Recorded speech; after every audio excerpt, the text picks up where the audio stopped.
बोलो श्री गणेश भगवान की जय,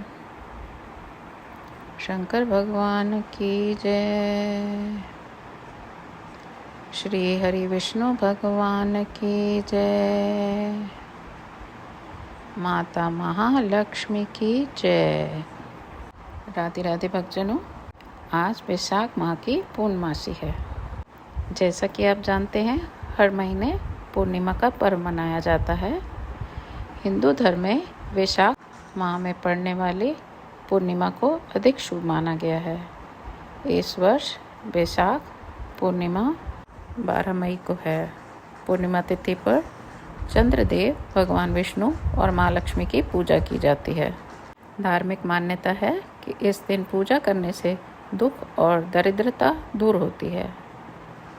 अगर आप आय और सौभाग्य में वृद्धि चाहते हैं तो वैशाख पूर्णिमा के दिन पूजा के दौरान सच्चे मन से महालक्ष्मी और भगवान विष्णु की पूजा करनी चाहिए।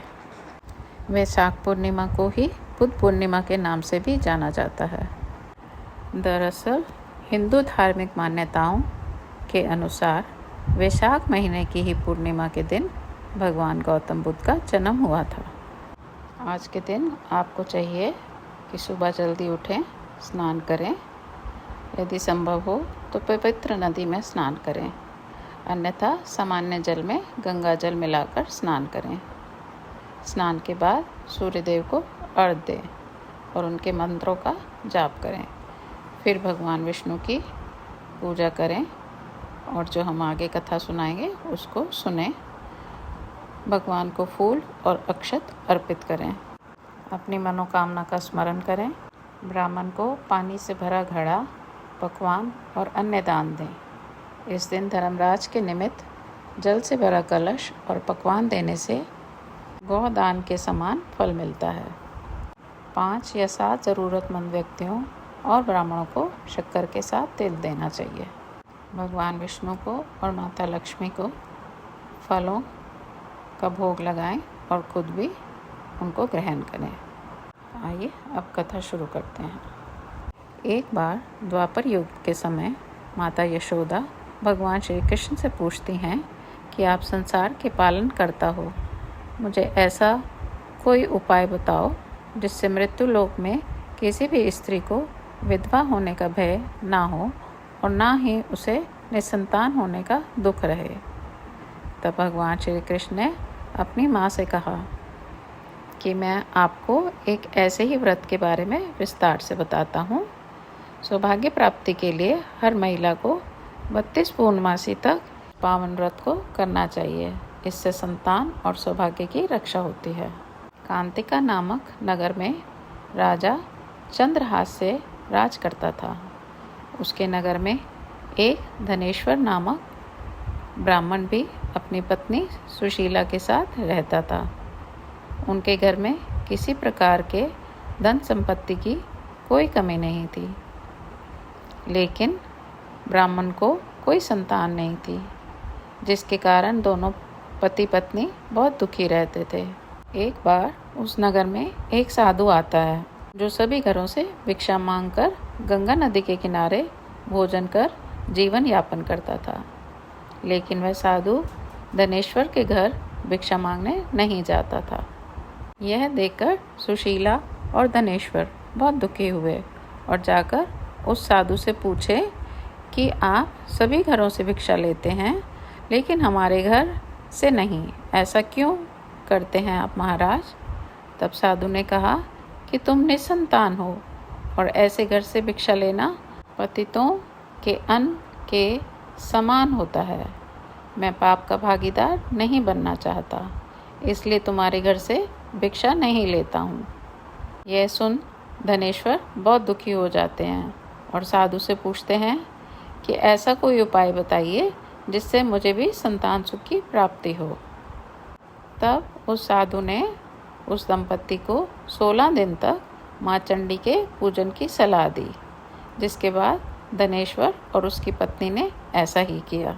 दंपत्ति के आराधना से प्रसन्न होकर माँ काली प्रकट हुई और सुशीला को गर्भवती होने का वरदान दिया।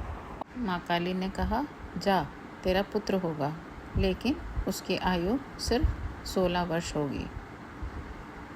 16 वर्ष की आयु में ही उसकी मृत्यु हो जाएगी। अगर तुम दोनों स्त्री और पुरुष 32 पूर्णिमाओं को व्रत करोगे तो वह दीर्घायु हो जाएगा। जितना तुम्हारा सामर्थ्य हो उतने आटे के दिए जलाकर शिव जी का पूजन करना, लेकिन पूर्णमासी 32 ही होनी चाहिए। ये कहकर माता अंतर ध्यान हो गई और कुछ समय बाद देवी की कृपा से उन्हें बहुत सुंदर पुत्र पैदा होता है। उसका नाम देवीदास रखते हैं।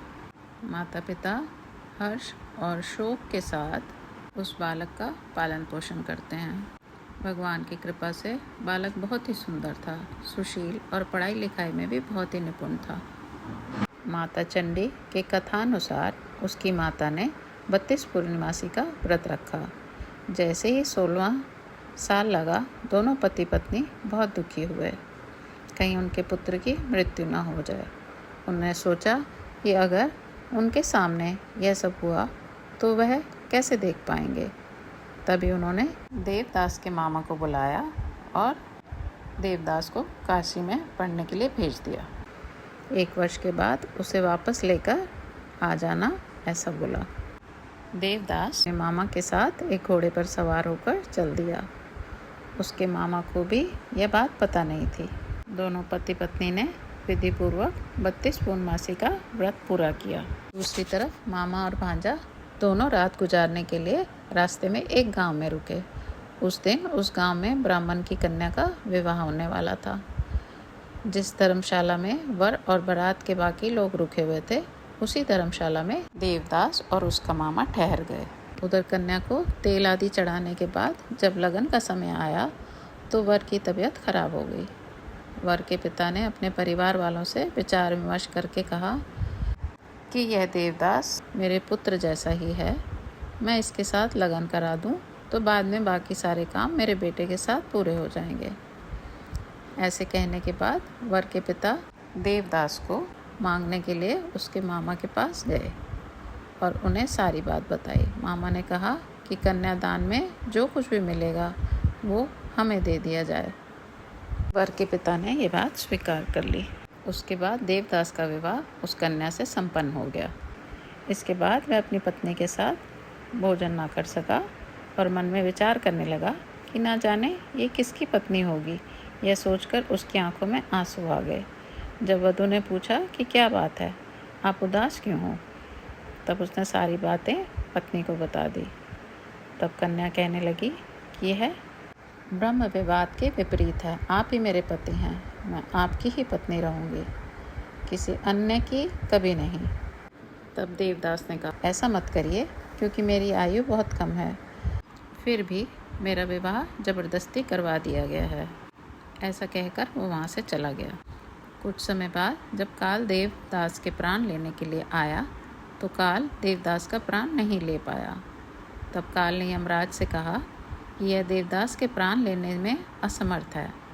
जिसके पश्चात यमराज ने उसके पीछे का कारण जानने के लिए भगवान शिव और माता पार्वती के पास जाकर पूछा तो माँ पार्वती ने माता काली के वरदान के वृतांत को सुनाया और कहा कि ब्राह्मण दंपति ने पूर्णिमा का व्रत रखा था, इसलिए काल देवदास का कुछ बिगाड़ नहीं पाया।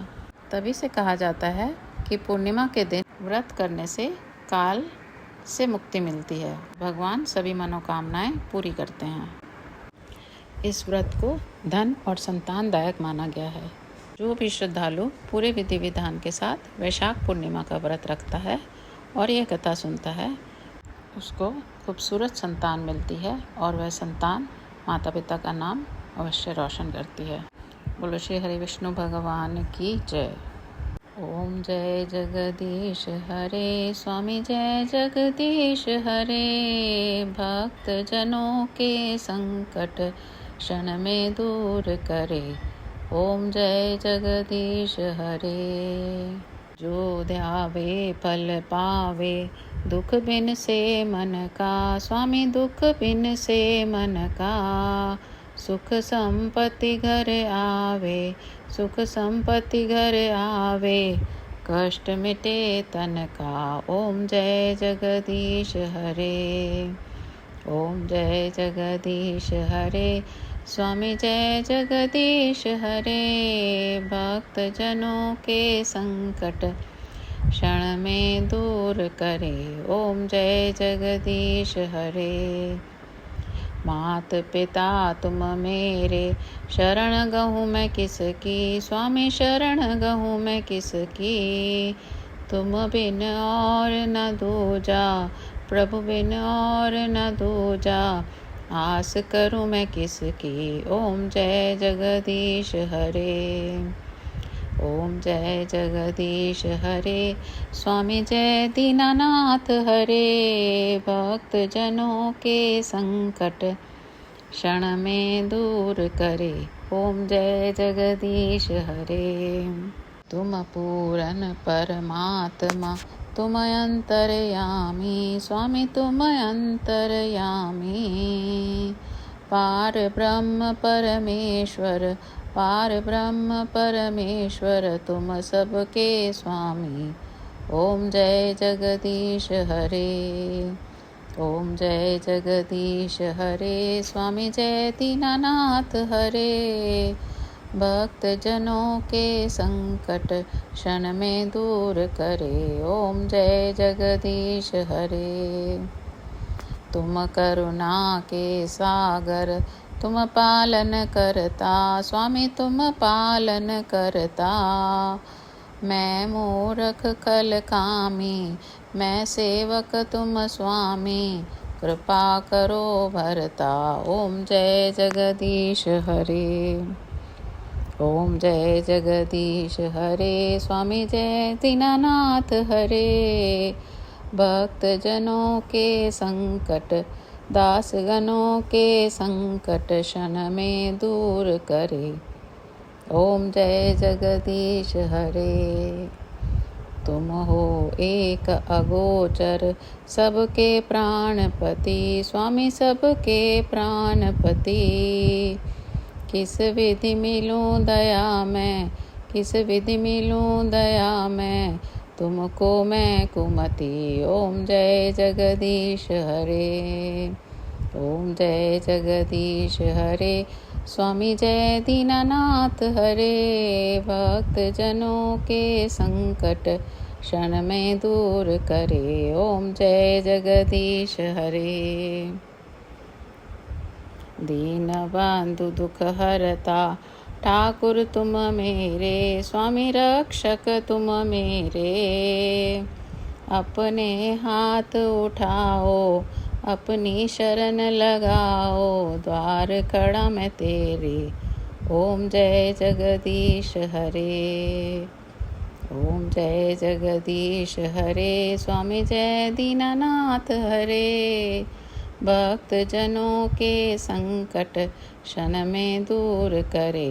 ओम जय जगदीश हरे। विषय विकार मिटाओ, पाप हरो देवा। स्वामी कष्ट हरो देवा, श्रद्धा भक्ति बढ़ाओ, श्रद्धा प्रेम बढ़ाओ, संतन की सेवा। ओम जय जगदीश हरे, ओम जय जगदीश हरे। स्वामी जय दीनानाथ हरे, भक्त जनों के संकट क्षण में दूर करे। ओम जय जगदीश हरे। तन मन धन सब कुछ है तेरा, स्वामी सब कुछ है तेरा। तेरा तुझको अर्पण, तेरा तुझको अर्पण, क्या लागे मेरा। ओम जय जगदीश हरे, ओम जय जगदीश हरे। स्वामी जय दीनानाथ हरे, भक्त जनों के संकट क्षण में दूर करे। ओम जय जगदीश हरे। बोलो बाके बिहारी लाल की जय।